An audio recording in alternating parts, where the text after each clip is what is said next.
Reka twongere tubasuhuze mwebwe mudahwema kudukurikirana 5 kuri 5. Uyu ni wa mwanya w'inkuru y'umunsi. Nkuko mubimenyereye kuri channel yacu ya Network Empire, buri munsi tubagezaho buri kiganiro gishya gitambuka buri munsi. Wowe utarafollowinga iyi channel turakubwira cyangwa se turakumenyesha, turagusaba gukanda subscribe kugira ngo ibiganiro byacu bijye bigucaho 5 kuri 5.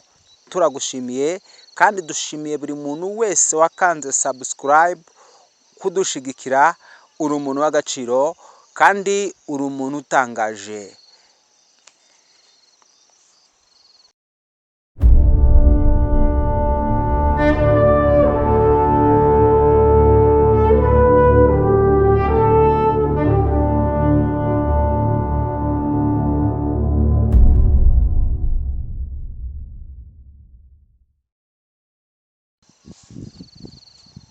Mu gihugu cy'Ubuhinde hari umunyeshuri wigaga mu ishuri rikuru, yari umunyeshuri wigaga muri university, ariko umunyeshuri yari umukobwa.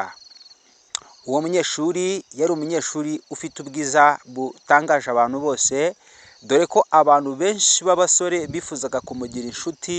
Ahantu yabaga ari habaga hari imbaga nyamwinshi y'abantu kuko yakundwaga n'ibitsina byombi. Yari afite inshuti nyinshi, yari afite abakobwa bagenzi be ndetse n'abasore bagenzi be, n'abarimu mu kigo baramukundaga cyane. Bivuze ko uyu mukobwa yari akasamutwe. Uyu mukobwa ariko icyari gitangaje, yari afite nyina wari ufite ijisho rimwe.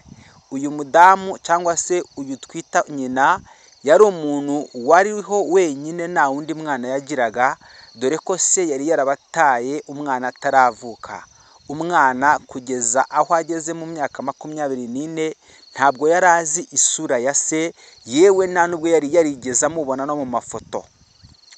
Umunsi umwe ari mu ishuri, mama we yaje kumusura kuko yari amaze igihe umwaka urenga atarataha iwabo. Mama we dore ko yarageze mu zabukuru, yumva akeneye kujya kureba mukobwa we. Akigera mu ishuri, dore ko ryari ishuri ryigagamo abantu baturutse mu bihugu bitandukanye, umukobwa akigezemo, nyina akimara kuhagera, umukobwa amubonye yicaye muri sale, hari habaye umunsi mukuru. Umukobwa akibona mama we yahise asa nk'ukubiswe n'inkuba. Mama we araza ahita amuyambira byihuse, nta kubaza nta gutindiganya. Abanyeshuri bose baza kumenya ko ari nyina. Bamenye ko ari nyina, abenshi mu nshuti yari afite batangiye kumukoba, bamubwira ko uburyo asa n'uburyo ateye butakeka ko uwo mubyeyi ari we wamubyaye. Yari umukecuru ugeze mu zabukuru ariko afite ijisho rimwe. Bibaho ngaho, umwana ako kanya kurya biranga, yahise ataha ava mu kigo. Ageza hanze, nyina amubwira nabi impamvu, amubaza impamvu yaje mu kigo atamuteguje, dore ko atifuzaga ko inshuti ze zimenya ko uwo nguwo ari nyina. Kimwe mu cyatangaje, nyina yamusobanuriye ko urukumbuzi rwamwangiye akabura uko abigenza, akaza kumureba by'agatereganya. Ariko umwana yabwiye nyina ko mu buzima bwe atifuza kuzongera kumubona ku ishuri, dore ko agira isoni zo kubona yitwa nyina, kuko muri we uko asa n'uko ateye aterwa ipfunwe no kubona ahagararanye n'umukecuru nkawe utagira amaso yombi. Umukecuru yarababaye abura uko abigenza, arataha. Ageze mu rugo agahinda kamwishe, yicara afite urukumbuzi ariko n'umutima ubabaye cyane. Byaje kugeraho umukecuru ubuzima bwanga, umwana arongera amara umwaka atarasubira iwabo.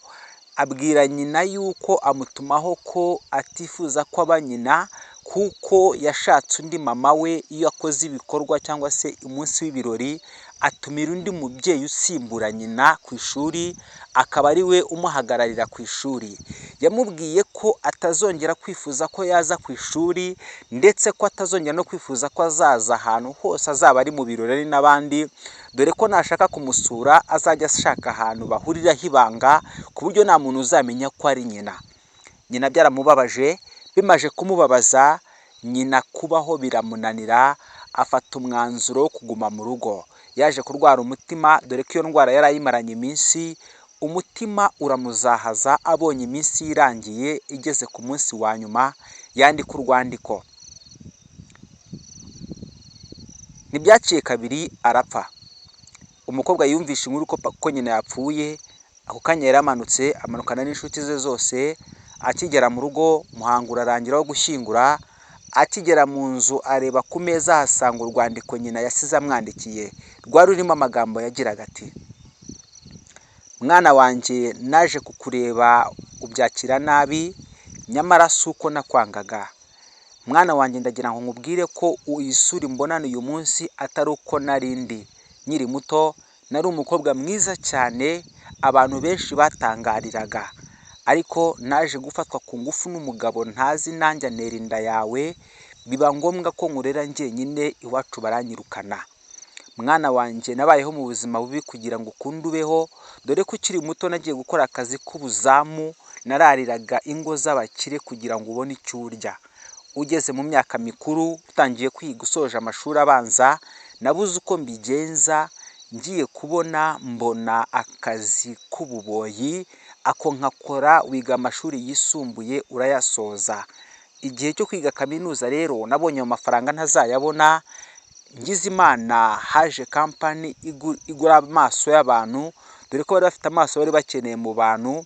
Wabonaga ijisho cyangwa se watangaga ijisho bakaguha amafaranga menshi, ndetse bakanakwishyurira umwana wawe akaziga amashuri yose wowe wifuza ko yiga.